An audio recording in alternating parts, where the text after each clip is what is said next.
welcome once again to Sid Courtall.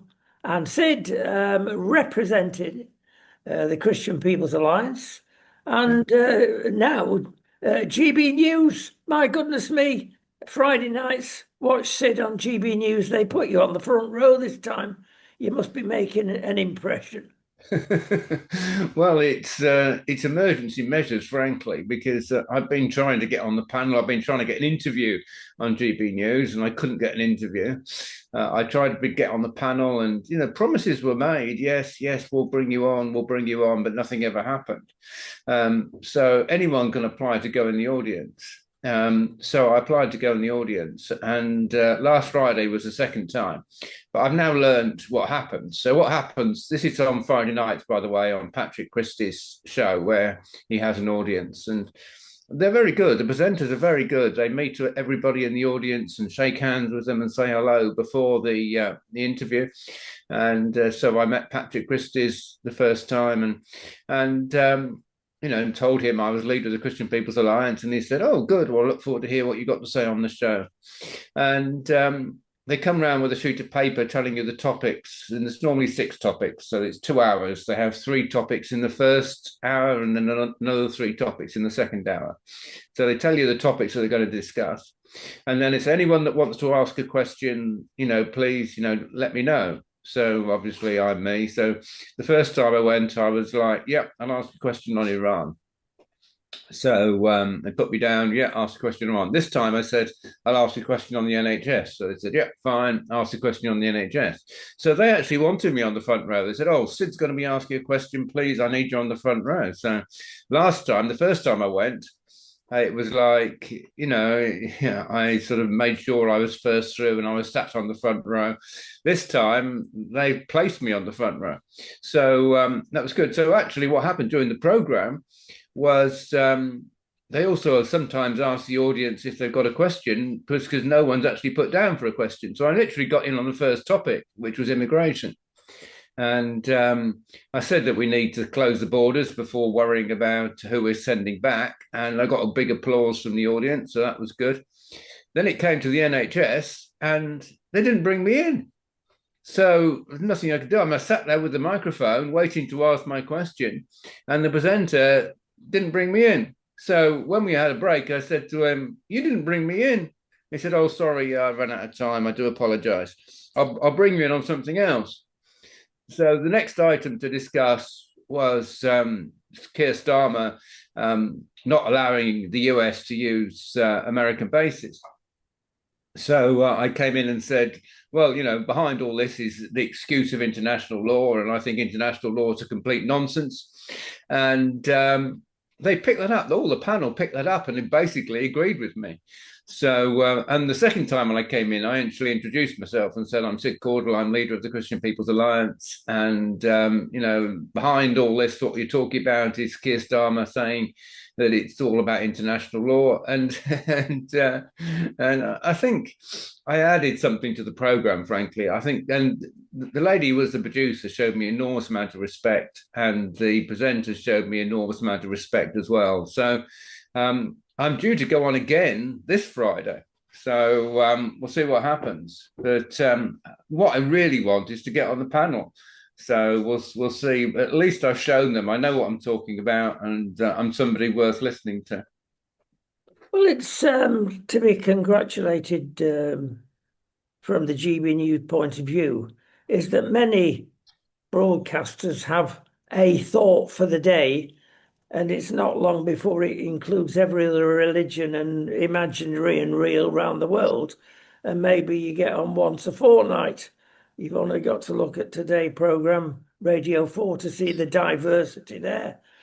But they do have a reflections which is absolutely stonking good. It's only for about a minute every morning, and it's a Christian reflection. And in other words, Christian People's Alliance, because that dreaded word Christian is actually allowed on that channel. But for all their faults, Sid, they've got lots of good points as well. So there you go. Yeah, but they did actually tell us, funnily enough, that they were concerned about Ofcom. And it Yeah. was noticeable to me that of the 5 people sat in the front desk, the presenter and four guests, three of them were homosexuals. And they weren't afraid to talk about being homosexuals. One of them talked about, oh, my husband this morning, as a male, my husband this morning, and they weren't afraid to say, I'm a homosexual. So it's interesting. I mean, that doesn't reflect society, does it? Come on. And the presenter himself was saying, oh, we have to have Labour people on, we have to have balance on the show. If we don't have balance on the show, Ofcom are after us. So Ofcom are behind all this. Yes, indeed. Hmm. To be watched carefully, and it's not going to get any better under the present government in any way, shape, or form. Sid, we've got to mention the war. Don't mention the war. Well, we've got to. We've got World War III possibly upon us. Let me give you some questions that are coming out from viewers, writers, readers about the present situation. Question number one: will it actually spiral into World War III? What's your view on that for a start? My view is no, it won't. But see, the people who could spiral it into World War III are basically Russia and China, who are allies of Iran. But you see, the thing is, Russia's got their hands full in Ukraine, and they've even apparently massed loads of troops on the border as well with Lithuania. And Lithuania are concerned that Russia could possibly invade them. And they don't really, at the moment, have the capacity, to start invading somewhere else. I mean, it's possible they could invade Lithuania, but I don't think that's because of Iran. I think it's because they see that as possibly an opportunity, because the West has got is busy elsewhere. But I don't think Trump is going to sit around and do nothing if Russia invades Lithuania. So that could be, if Russia invade Lithuania, that could be a start of World War III. Yes, but I think it's unlikely. The other side is China, and China are threatening, and obviously they're going to be very concerned about their ally Iran being defeated. And it's possible that China could suddenly think, oh, well, this is an opportunity for us to go into Taiwan. So that could trigger something. There are things there that could trigger a wider conflict behind the scenes. But I'll be surprised if Russia gets involved, frankly, because they're too weak now. I mean, Russia used to be, one of the superpowers in the world. But since this war with Ukraine, where they've showed they can't defeat Ukraine, even though they're trying desperately, they're now severely weakened. Another question that is asked, and I will put it to you. Why is Iran being targeted? Because of the development of nuclear weapons, when other countries could well be at this capacity. But it seems to be we're picking on Iran. Well, you have to remember that Iran, for many years, I mean, literally, when I say many years, we're literally talking about more than 40 years, have been chanting the slogan, death to Israel, death to America. And if people are chanting a slogan, death to Israel, death to America, and they have nuclear weapons, they are able to carry out that threat. And Iran has made it clear that if they have a nuclear weapon, they will use it to wipe out Israel. So they will fire the nuclear weapon at Israel. That is why Israel has been saying, and America is supporting them, we cannot allow Iran to have a nuclear weapon. They threatened to use it if they have one. So we've got to stop them getting one. That's the reason. It is also mentioned, of course, that everybody signed the Non-Proliferation Treaty. In other words, we won't develop nuclear weapons. Actually, Iran is the only one that's broken that treaty and is trying to make a clean, if that's the right word, nuclear bomb, despite all the previous attacks on Iran by the US, of course. They're breaking the law, and as you said, they are threatening Israel particularly. Another question. Let's talk about the Kurdish fighters being allowed to go in. A bit of a difficult one, this, because there's only 1,500 of them, Sid. What they can do with a mega country like that with 90 million people, goodness only knows. Do they want a bit back of their original land? Is it just for them? Is it just a Trumpism of threatening and there's no real threats there? Well, the last I heard, I mean, I did hear that Trump was saying, yeah, let the Kurds go in, no problem. But the last I heard, he's shifted on that and basically said, no, I don't want the Kurds to get involved. It's going to complicate matters. It's best if they stay out of it. I don't think, frankly, allowing the Kurds to start invading Iran is going to solve anything. But you would hope that the internal Iranian opposition will be strong enough to seize power. But the problem is the Iran Revolutionary Guards, are still a very powerful organization, and they're willing just to shoot at unarmed protesters and kill them, as has been shown repeatedly. And they've killed more than 40,000. When you've got an organization that's just willing to shoot unarmed protesters, it makes it very, very hard for masses of unarmed protesters to go out in the streets and seize power, which is basically what happened in when the Iron Curtain fell with East Germany and Romania and all these countries, where literally protesters were in the streets and swarmed the palace. I remember in the case of Romania that Ceausescu was literally standing there waving. The crowds were yelling and shouting at him. The crowds literally broke in, and he had literally had to run away, get in a helicopter and flee. And that was the end of his regime.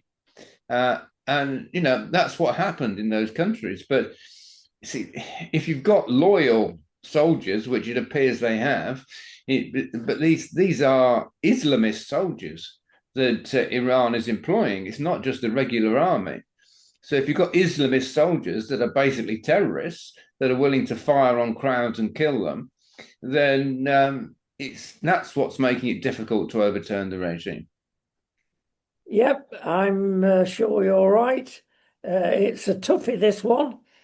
The old adage, is a bit of background here, is that you've never won a war, a proper war, without troops on the ground. It's no use saying we've got all the air firepower that we need, but it's troops on the ground that have to finally get to grips. Maybe there's an early resolution that could happen if the airplanes got their own grip on things, and it was seen to be totally overwhelming. Therefore, the troops would be bypassed on the ground. Time will tell. The other question that's important here, Sid, why are the Arab states not fighting back against Iran after they've been attacked with drones and missiles? Well, in theory, what's happening is that Iran is attacking the American bases in these countries, not actually attacking the countries themselves. In practice, I think they're not only just attacking the American bases, they're also been attacking oil facilities in these countries. Whether it's stray bombs, whether the intention is just to attack the American bases in these countries, I don't know. But also, the president just basically said, "Oh, I'm sorry, we didn't, some of our bombs have gone astray. We didn't intend to bomb your oil facilities. That was a mistake." But they've also said, apparently, that they've now lost control of the people firing the bullets. So there appears to be no longer any central control in Iran, which basically says, to say stop firing rockets at bases or at all at countries like Bahrain and the UAE. So they've actually said, I mean, the foreign minister actually said, these are pockets of people that are carrying out commands that were given some weeks ago to fire at American bases, and we can't actually stop them. Yeah, it's been pointed out to me anyway that there's quite a bit of fear from the Arab nations there. What Iran could do to them. One or two of the states have got a pretty smart air attack system and defense system. They would be able to cause havoc to Iran or increase the havoc that's being caused to Iran. It's all very delicate, but some of the Arab states are realizing, and some visitors to Dubai and other states are being very welcome there. And it appears that Islam is being treated at some of the more modern Arab states in the place it should be. Because what's behind all this again, and in so many wars worldwide, Sid, even Nigeria again, it's Islam. We've got to be straightforward and honest. Well, yes, absolutely, because the Quran says, kill the disbelievers, wage war against those who don't believe in Allah. As for those who disbelieve, cut off their heads. I mean, that's 9:5, 9:29, 47:4. I mean, and there's numerous sword verses in the Quran telling people to kill disbelievers. So, there may be many Muslims that say, oh, but there's a context to those verses that was just talking about what was going on at a certain time in history. It's not a command for us to do that today. And some Muslims will say that. But other Muslims will say, no, this is what the Quran says, and that's what we're going to do. We're going to kill disbelievers. And there's also all the stories of Muhammad, who was, whoever Muhammad was, which is very much open to question. I think it's without doubt he was a very violent warlord. Or the picture of Muhammad was modeled on somebody who was a very violent warlord. So somebody who thinks Muhammad is the greatest example for us today is going to be a violent warlord. That's the reality of it. So it's a very much a part of the Islamic religion. Even if 60-70% of Muslims say, oh no, I don't agree with that, there's still a hardcore 30 or more percent of Muslims that do believe in using violence to achieve their ends as part of the religion. We've got a very diverse, there you are, I've used the dreaded name, programme with us today, Sid, and something from the back and the past is Jerry Adams and Martin McGuinness. And, well, they've always denied being part of the provisional IRA, and yet it's emerging, Sid, that they were allegedly part of the command or the committee behind the IRA activities, which is just as bad. They sanctioned the bombings, the cruelty, the lies. Now, Jerry Adams at the moment is possibly being brought to trial. BBC did it actually about 18 months ago, and Jerry Adams won against liable accusations that he was a member of the IRA. Maybe he got off that. Oh, it was the only IRA council I belonged to. For whatever reason, the jury literally is still out. And, well, it's going to happen again. People are not happy that, especially those who's lost members of family, and what has gone on for years in Northern Ireland, and they want justice. Are they going to get it eventually? Well, there's no question that Jerry Adams was part of the IRA. I mean, he was a commander in the IRA. There's no question that he supported all the violence of the IRA and all the killing that took place. Frankly, I don't think there's any value in keep going over this now. I think we should, just move on. But you see, the problem is that the Labour government has started trying to prosecute people in the army, who were fighting the IRA, and and see, so it's them that have brought this back up So it's because that they're trying to prosecute people in the army, which is just an absolute nonsense, utter nonsense. That other people are saying, well, okay, if they're going to start prosecuting British soldiers, then I want to prosecute Jerry Adams. And you also mentioned Martin McGuinness, by the way. And Martin McGuinness, of course, is now dead. But before he died, he was the first minister. And the signs are that Martin McGuinness actually became a Christian, gave his life to the Lord, and changed his attitude completely. If you remember, he got on extremely well with the Reverend Ian Paisley. I mean, they actually couldn't believe how these two people who hated each other apparently are now laughing and joking together and getting on so well. And the reason, I believe, was that Martin McGuinness became a Christian. So, absolutely, I believe in redemption and I believe in forgiveness, and we need to move on. It's no good. It does no good to anyone to keep raking over things going on 20, 30 years ago, however bad and terrible they were. And they were terrible. But we need to forgive and move on. That is Christianity. Well, there we are. We're in a pickle again in the United Kingdom. We've got 1.5 days of gas in reserve. And now, yeah, that's a problem when we've got no wars. But now, of course, when a barrel of oil is well over $100 already, and we're hardly a week and a bit into the war, it's frightening, and there are various reasons, of course, about this. One is the crazy net zero policies being followed. But oil is a commodity that should not, with recent discoveries, being life and death as it used to be. There's enough gas, shale, all sorts of things worldwide. Without getting into this state again, now you'll always get the speculators making money out of times like that, and that we're in now. So it's to be expected. But really, when you look at the UK government with this wretched net zero, which would never happen by 2060, and that's even what the Chinese are aiming for, never mind 2050. It's nonsense, and it's coming back to bite the UK when all the restrictions and taxes have been made to North Sea oil. We now have to go cap in hand over to Norway to get some gas.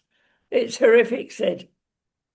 Yeah, I mean, I totally agree with you. It is a complete nonsense, and they're having a meeting today of the G7, which of course Britain is part of, to discuss the big rise in oil prices that's come because Iran has closed the Strait of Hormuz, and Israel has been bombing Iranian oil factories, and Iran has responded by bombing other oil installations all over the Middle East.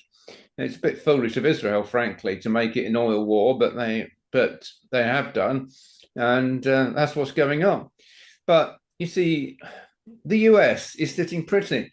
The US oil price is now significantly lower than the price elsewhere because they are self-sufficient. And for over a year now, Trump has been taking the approach drill, baby, drill. You produce as much oil as you possibly can.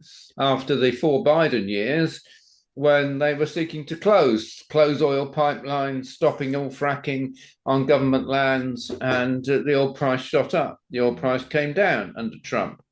And he's also been bringing Venezuelan oil on tap. Thank goodness. I mean, almost incredibly how that's happened, but it's happening. There's more Venezuelan oil now coming on the market. And the expectation was that the oil price would fall with all this additional oil coming on the market. But because of what's happened with this war, it's shot up. But Britain's in this ridiculous position. I mean, even Trump was saying, exploit the North Sea, exploit the North Sea. If he was Prime Minister of this country, his policy undoubtedly, for the last 2 years, if he'd taken over when Starmer took over, his policy would have been drill, baby, drill in the North Sea. Let's make ourselves self-sufficient in oil. He'd have probably introduced fracking as well, to get gas out of the shale gas to bring that price down.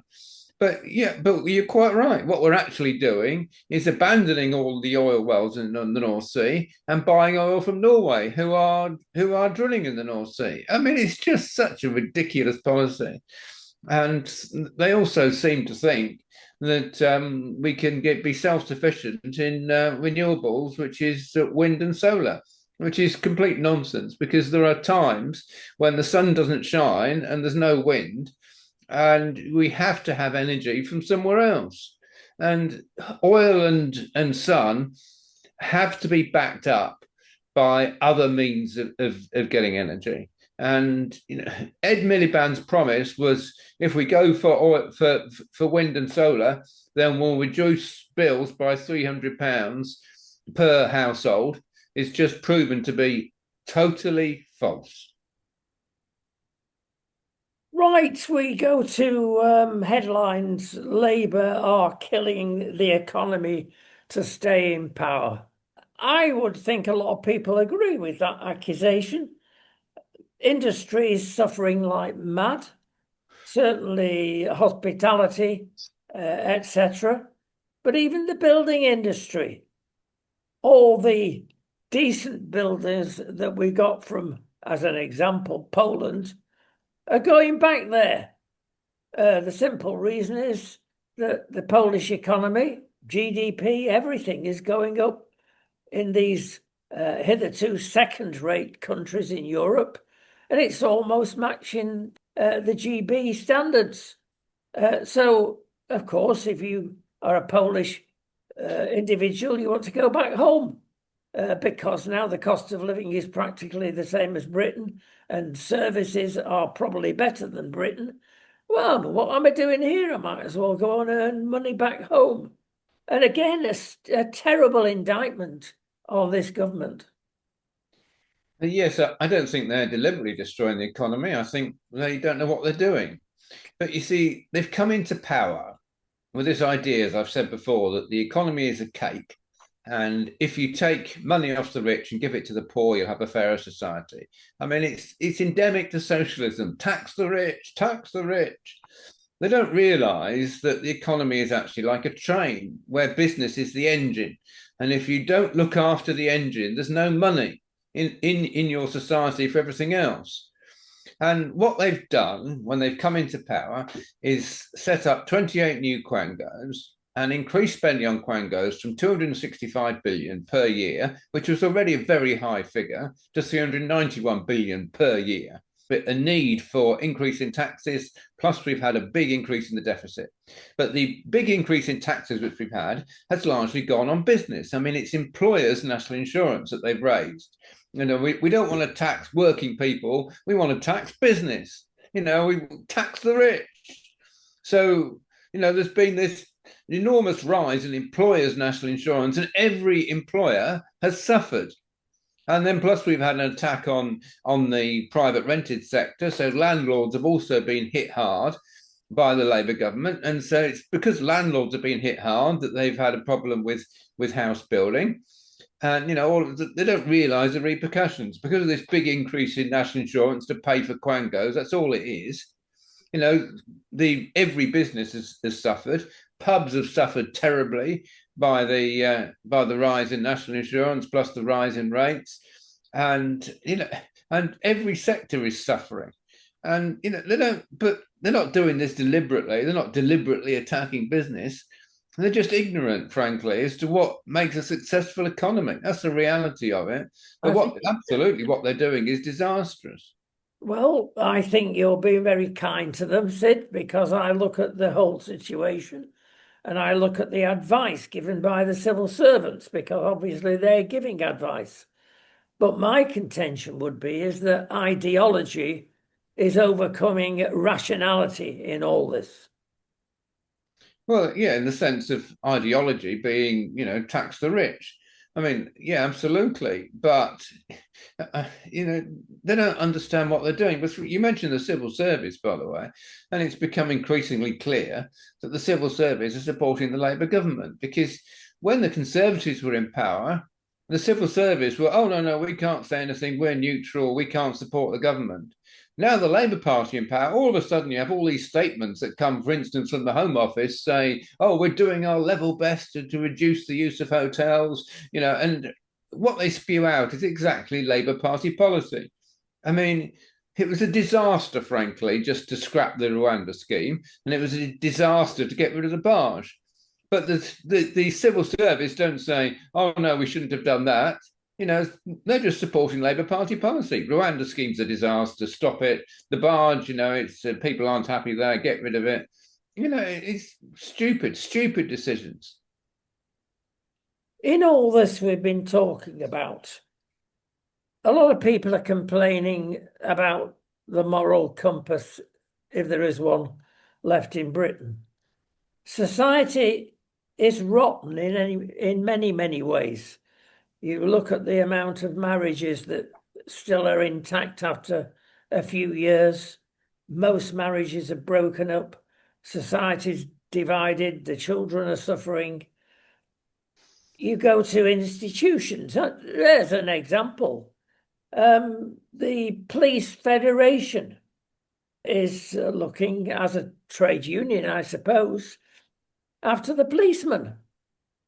And it's come out that both the head of the Federation and his mates, because this happens all the time, it's not just the head that he's chopping off, it's his mates that are part of it, second in command. Corruption. I mean, the guy, as a trade unionist, is earning over £700,000 a year. Come on. That's been obvious for a long time. Why wasn't he investigated before? This again, I'm sorry, there's certain rotten police, not only in the Met in London, it goes on everywhere. That's just an example of those that are ruling us are rotten in their hearts. Well, yes, but if we can start by what you said at first about family. See, it's not true that most marriages break up. I mean, it's actually a case that the divorce rate has gone down from 50% of marriages end in divorce to the latest figure was 42%. Now, one of the reasons for that is because there's actually fewer people getting married. But it's still the majority of marriages last throughout the entire lifetime. And there are a high percentage of people that are faithful to their spouses within marriage. I mean, it's over 80% of people within marriage are faithful to their spouses. So it's not the case that marriage is a complete disaster and it's broken down and it's no longer worth anything. No, I'm afraid that is what is the left like to say. The left like to say, oh, well, marriage is a complete waste of time, but it's not true. Marriage is still a very valuable and a very important institution. Absolutely, I agree with you, Sid, but the figures I'm quoting there have got to include those people living together, which are in the majority. So the majority of society is no longer stable. No, I totally agree. There's people are marrying very much later, and it's now almost becoming commonplace for people to have what you might call a trial marriage. So we'll live together for a while and see how we get on, and if we get on, we might get married later.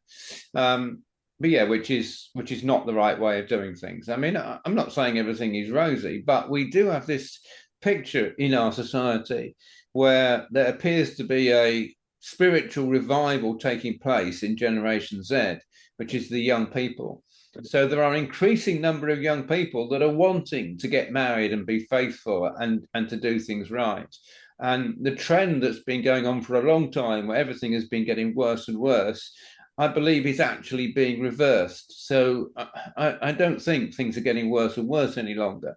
I think we've actually seen the bottom of the curve, and I believe things are now getting better. So anyway, that's that point. As far as the Police Federation are concerned, then absolutely. I mean, I think I don't think that the way the police are managed is good and effective. You see, we've had this problem with police commissioners, some of whom, or many of whom, are left wing. I mean, the police commissioner for London is Sadiq Khan, the mayor, who's terrible. You see, he's the person overall who's supposed to be in charge of policy for the police. And one of the results of this is that you get police spending more time policing the internet than they do policing burglaries. So burglaries and shoplifting. Well, we can't even think about shoplifting anymore if less than £200 is stolen. We can't because we haven't got enough police to deal with it. And if you have a burglar, you phone the police and say, "I've had a burglar in my house." They say, "Okay, well, we'll give you a crime number. Has anyone been injured?" No, no one's been injured. Okay, well, we'll give you a crime number which you can refer to your insurance company. And we'll keep an eye on it. So if a picture is built up where we have more than 50 burglaries like yours, then we'll do something. But otherwise, we can't do anything.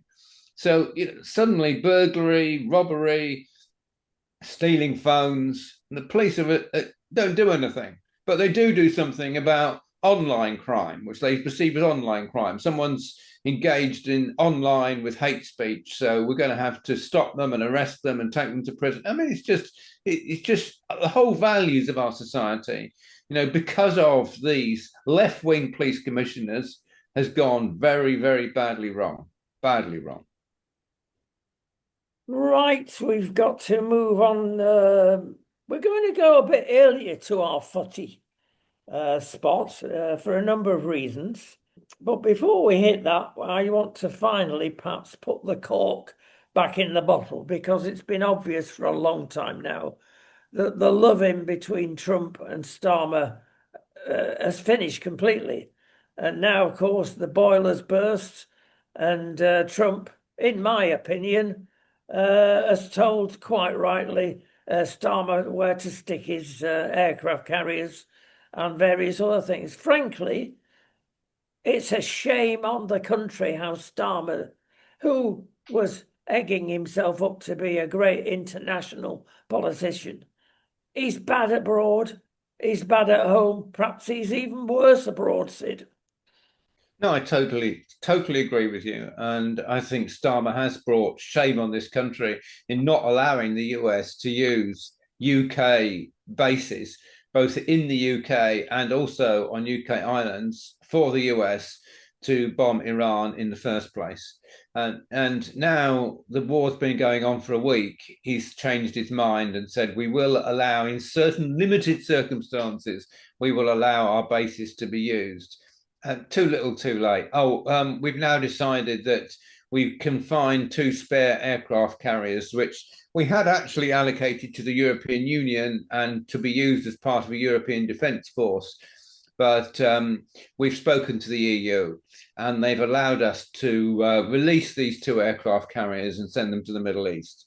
The whole thing is utter nonsense. You see, what Starmer's done since he's been in power is to give away enormous amount of power to the European Union from Britain, even though we're not part of the European Union. He's now following all their regulations. He's allowing them to, well, he's giving them Gibraltar and saying Spain can now control Gibraltar. I mean, and he's given them all our fishing rights. The fishing rights were supposed to be reviewed this year, but he said rather than reviewing them, we'll just carry on with the existing arrangement for another 12 years. You can carry on fishing as long as you like in UK waters, and everything he's done is just literally betraying this country. And yes, you're quite right. Trump has had enough of it. And this week he's hosting Nigel Farage in Washington, and basically believes that he's more interested in listening to what Nigel Farage has got to say than what Keir Starmer's got to say. And that's the reality of where Trump is now with the UK.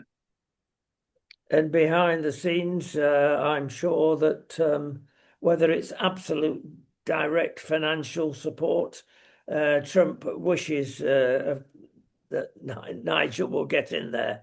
They're quite well off financially, reform. But more money maybe could be coming along and helping them.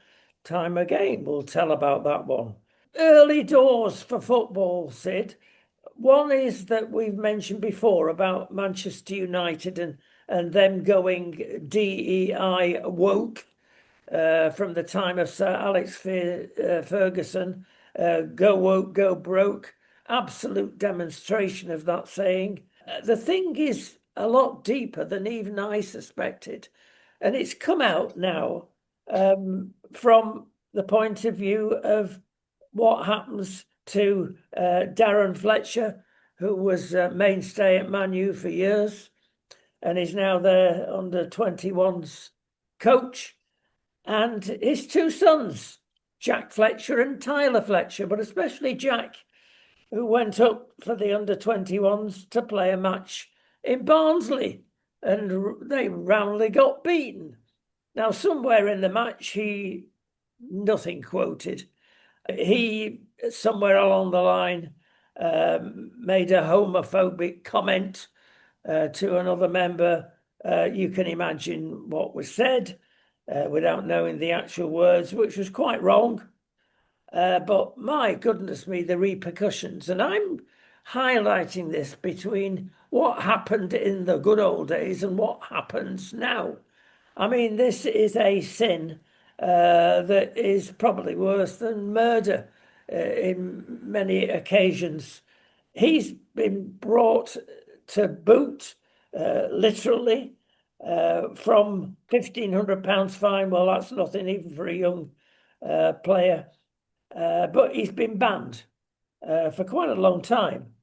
And in previous eras, what would happen here, of course, is that the manager would have got hold of him, his father indeed, and said, look, you can't say things like that. That is stupid. And it doesn't happen because the LGBT lobby doesn't want it to happen. And we've got to go through an almost legal process and a lot of nonsense and probably or possibly ruining the life of an individual footballer with a lot of talent. Yeah, I believe what actually happened was that he called somebody a gay boy. I believe that's what happened. But, he shouldn't have said what he said. But, people will make insults. People will insult other people. And we should frankly have thick enough skins that we can say, ha ha, if that's what you're resorting to calling me, it shows that you've lost a football match. That's why you're calling me that. You should focus on your football, not attacking my sexuality. I mean, somebody should be having the guts to be able just to respond like that, not to say, "Oh, I'm going to make a complaint. I'm making a complaint. You've insulted me. You've insulted me. How dare you? I'm going to get you banned." I mean, to me, it's just nonsense, frankly. We agree. We're not going to agree on the following. Come on, we're going to dig deep now, Sid. We're going to get the brain going, yours at least. And I'm going to read you something now. We no longer, referring to soccer, have the beautiful game. Now, we have discussions between ourselves quite often. And you're a great fan of the modern game. Well, frankly, I'm not. And I thought, oh, Sid's right, I'm wrong. But having looked at top this last week, commentaries and pundits, they all, or virtually all, seem to be saying the same thing. And I'll sum it up by reading again a headline. Football now is fused with criticism, gamesmanship, no creativity, and overcoaching. Okay, whether you accept that is true or not, how do we fix it? And they've each come, these pundits, with solutions. And I'm going to read them and ask for your comments, Sid. Number one, ban players putting hands on each other, goalmouth bullies from corners. We discussed this last week, but I think we should go back into it. And the remedy is, well, if it's a remedy, One pundit has suggested we only want one person from each side in the 6-yard box. No, I don't agree with that, but I do think there's a good argument for saying you're not allowed to put your hands on another player, intentionally. I mean, you can't stop, you can't stop physical contact, and you can't stop somebody touching another player.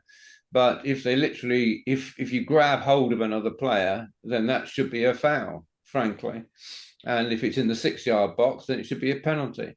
And they are grabbing hold of each other. See, what's the law at the moment is happening is the players are grabbing hold of each other, and then as the ball comes, they let go, so that they can't say when the ball came, I was holding you. But you see, the fact they've been holding them for the 5 minutes previously means that the other player is probably not in the right place that they want to be.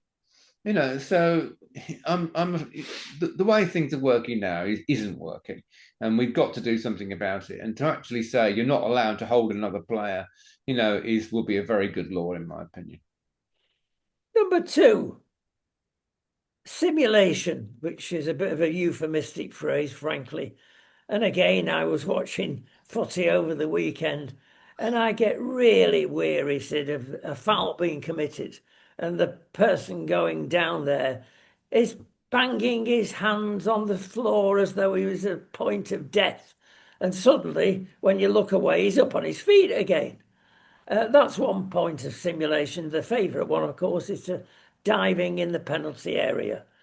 And one of the pundits have said, how about a sin bin? A sin bin off for 7 or 8 minutes straight away. If there's a second offence in the match, give a penalty from any other player, indeed, on the ground. So you're allowed one, I suppose you could say this, simulation, but the second one, a penalty. And if you get 5 in a season, somebody suggested you deduct a point from the overall list of points. So it's fairly stern, that. Any merit in it? Well, players are booked now for diving, and I saw just in the games this weekend, players diving and booked. And obviously, if they do it twice and you're booked twice, then you go off. So the only difference that would possibly work is if we had a sin bin for diving, but you could have a sin bin for any yellow card offence, frankly, and that wouldn't be a bad idea at all because it would make players far less likely to commit what we call a technical foul. It's they fouled the other player, but I know I'm going to get booked for it, but I did it. I did the foul in order to save the side because otherwise a very dangerous situation was developing. I mean, that frankly shouldn't be allowed, and it's not allowed now if there's a goal scoring opportunity. But in other places on the pitch, I think there's a strong argument for saying bringing in a sin bin, 5 minutes off because you've done a technical foul or because you've done a dive. I think that's a very good idea.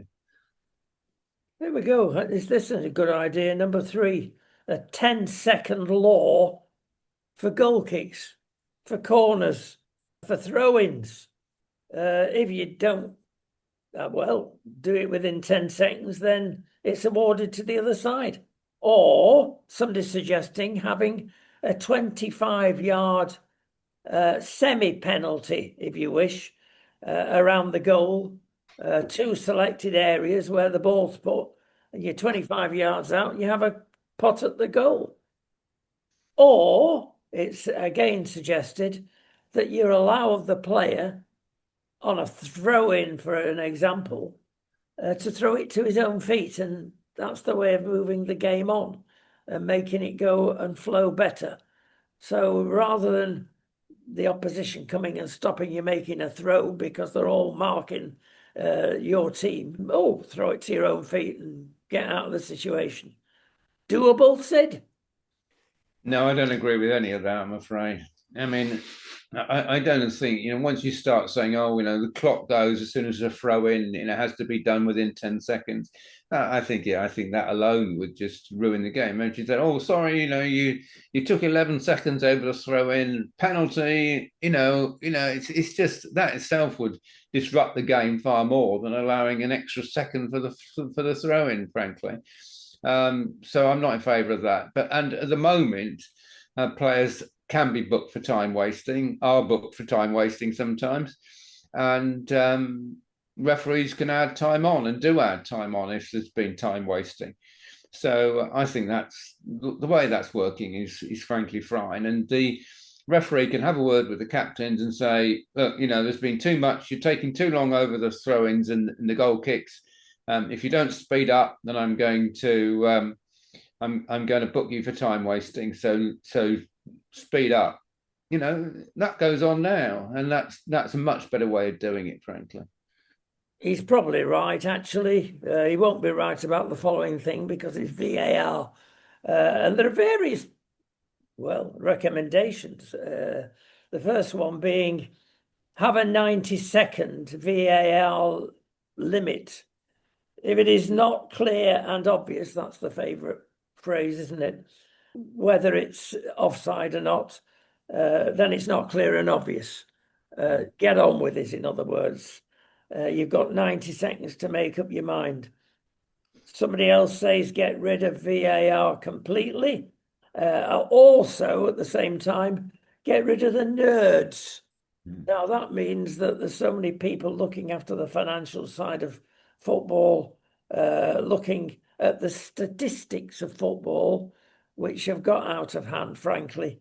You can get statistics that tell you everything about nothing these days. The other thing about VAR is the offside law, where the attacker maybe has not cut his toenails that week, and they look at, oh, he's offside. Now, that is ridiculous. Dear old Arsene Wenger used to say, well, it's clear whether it's offside, and that is whether there's space. You can easily see that with the human eye. But don't get into the minutiae of all this. It's just ridiculous, Sid. Well, yeah. The thing which I think we would agree on is that VAR need to make their decisions much more quickly. I mean, at the end of the day, if a player's offside, even if he's fractionally offside, you've got to be fair to the defence as well.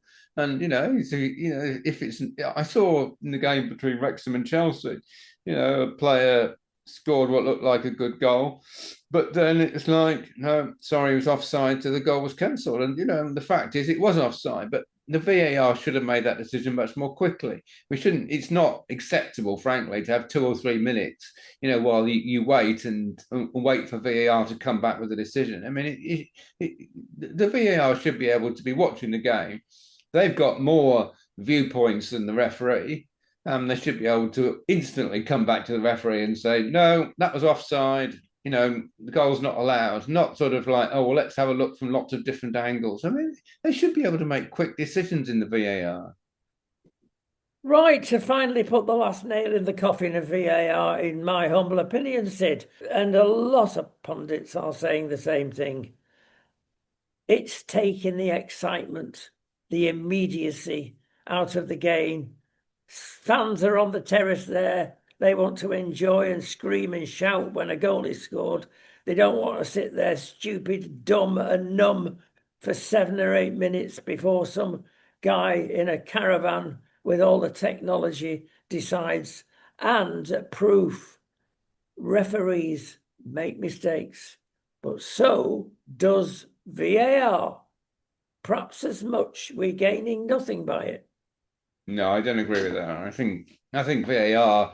I mean, see, you have instances sort of in the past where the ball's crossed the line, and and the referee didn't see it, so no goal was given. Now you can just go to VAR and say, yeah, ball crossed the line, that was a goal. And it's. I think it's very important to get the decisions right. But what we need to do is to do it much more quickly. Do you play chess, Sid? Yes. This is the reason I'm asking that. Yeah, well, you're not shouting and cheering there, are you? And you've transferred your niceties of chess to the football field. Shame on you. Now, the last thing we've got to go down the path of, um, and you will probably agree on this last one. Cut down substitutes. 5 substitutes are ridiculous. It suits the big clubs who can afford extra players to bring on. And again, there's a divide between the top clubs and the second clubs. And 3 substitutes are quite enough. No, I don't agree. I think it's the modern game, and the problem is, you see, whether if you've got a top club, then what happens if one of your key players gets injured? See, it's increasingly necessary, particularly with the number of games they're playing, with all the European games. It's increasingly important to have a squad, and you need to be able to rotate players. You need to be able to bring new players in, and if players are tired, I mean, it's also the fact that the game is increasingly played at a very high tempo with pressing and so on and so forth. So players more likely to get tired. So sometimes you bring on just literally a pair of fresh legs because you look at one particular player. I mean, it's the job for the managers to do it. You see all this player's tiring. He's no longer running like he was at the beginning of the match. Need to get him off and bring on a pair of fresh legs. I think there's nothing wrong with that whatsoever. There we go. They're tired. They can't afford to work more than 3 hours a week with 2 matches and be paid £300,000 a week. I don't think you'll have many. I've got to say at this stage, as I have said many times before, thank you, Sid. You're a fantastic politician, but you've got to give up being this advisory on football. We'll see you next week. Thank you for calling me a fantastic politician.